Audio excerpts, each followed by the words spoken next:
ॐ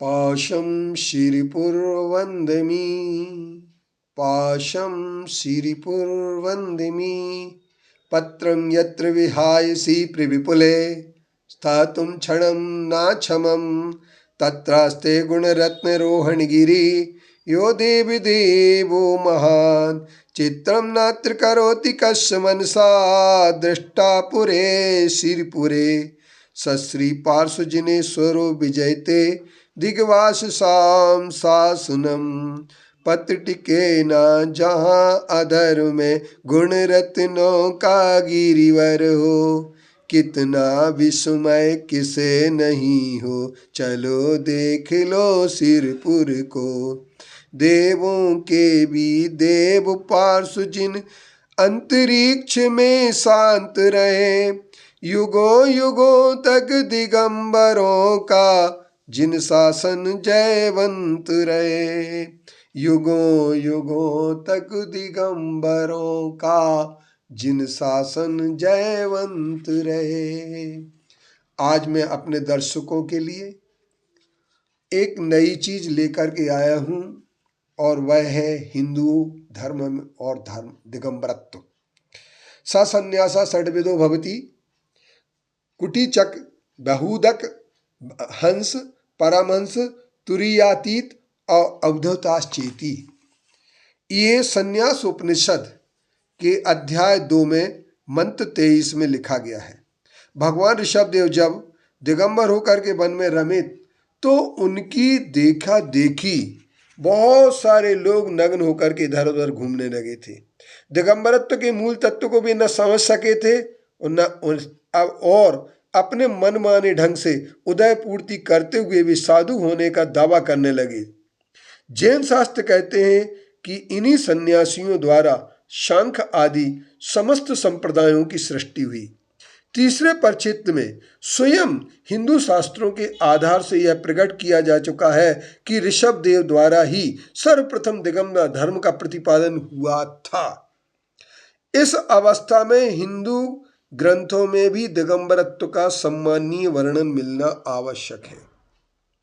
यह बात जरूरी है कि हिंदू धर्म के वेद और प्राचीन बृहद उपनिषदों में साधु के दिगंबरत्व का वर्णन प्राय नहीं मिलता है, किंतु उनके छोटे छोटे उपनिषदों में एवं अन्य ग्रंथों में इसका विशेष ढंग से प्रतिपादन किया गया मिलता है। भिक्षुक उपनिषद, शाटनीय उपनिषद, याज्ञवल्क्य उपनिषद, परमहंस पारिवार्जिक उपनिषद आदि में यद्यपि सन्यासियों के 4 भेद कुटीचक, विहुदक, हंस और परमहंस बताए गए हैं, किंतु संन्यास उपनिषद में दूसरे अध्याय के 23 मंत्र में 6 प्रकार के सन्यासियों का वर्णन मिलता है और उन 6 प्रकार के सन्यासियों में एक तुरीयातीत और अवधूत ये सन्यासी और गिनाए गए हैं। इस तरीके से कुटीचक, बहुदक, हंस, परमहंस, तुरीयातीत और अवधूत ये 6 प्रकार के सन्यासियों का वर्णन मिलता है। इन 6 प्रकार के सन्यासियों में पहले 3 प्रकार के सन्यासी अर्थात कुटीचक, बहुदक और हंस ये त्रिदंड को धारण करते हैं, इसलिए त्रिदंडी कहलाते हैं। शिखा, जटा, वस्त्र, कौपीन आदि को धारण करते हैं। लेकिन परमहंस पारिवाजिक शिखा और यज्ञोपवीत द्विज चिन्ह धारण नहीं करते हैं और वह एक दंड ग्रहण करते हैं, एक वस्त्र धारण करते हैं अथवा अपनी देह में भस्म रमा लेते हैं। तुरीयातीत परिव्राजक बिल्कुल दिगंबर होते हैं और यह संन्यास नियमों का पालन करते हैं, किंतु अंतिम अवधूत पूर्ण दिगंबर और निर्द्वंद होते हैं। वह संन्यास नियमों का भी पालन करते हैं तथा तुरीयातीत अवस्था में पहुंचकर परमहंस परिव्राजक को दिगंबर ही रहना पड़ता है, किंतु उसे दिगंबर जैन मुनि की तरह केशलुंच नहीं होता है, वह अपना सिर मुड़ाते हैं।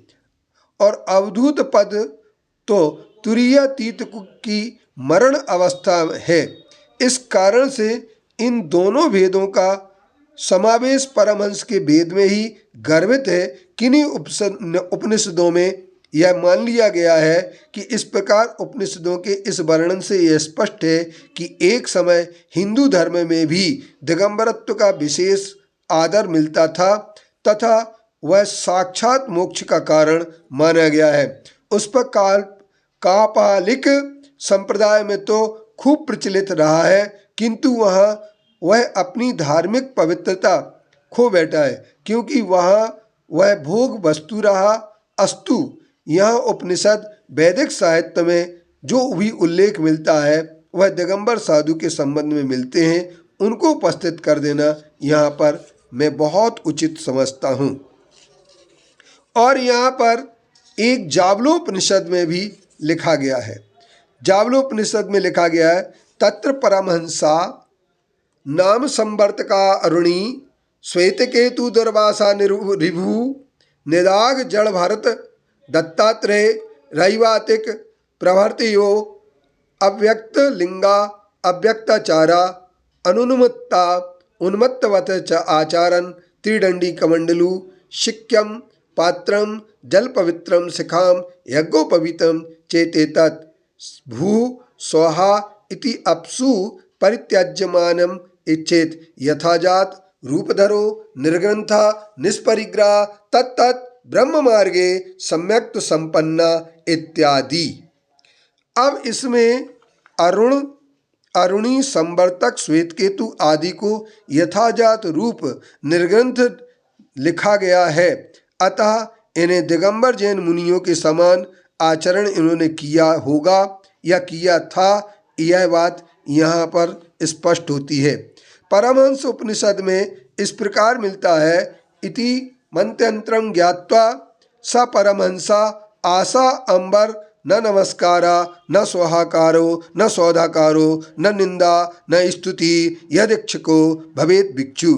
सचमुच में दिगंबर परमहंस को अपनी प्रशंसा, निंदा, आदर, अनादर से भी कोई सरोकार नहीं होता है। इसी तरीके से आपको देखना होगा, यथा विधिश्चे जात रूपधरा भूत्वा जात रूपधराश्चेति आत्मनाम इच्छेत यथा जात रूपधरो निर्द्वंदा निष्परिग्रह तत्व ब्रह्म मार्गे सम्यक्त संपन्ना। ये सब वाक्यों को, उपनिषदों को देख करके यह पता लगता है कि वास्तव में साधु दिगंबर रूप में ही हुआ करते थे।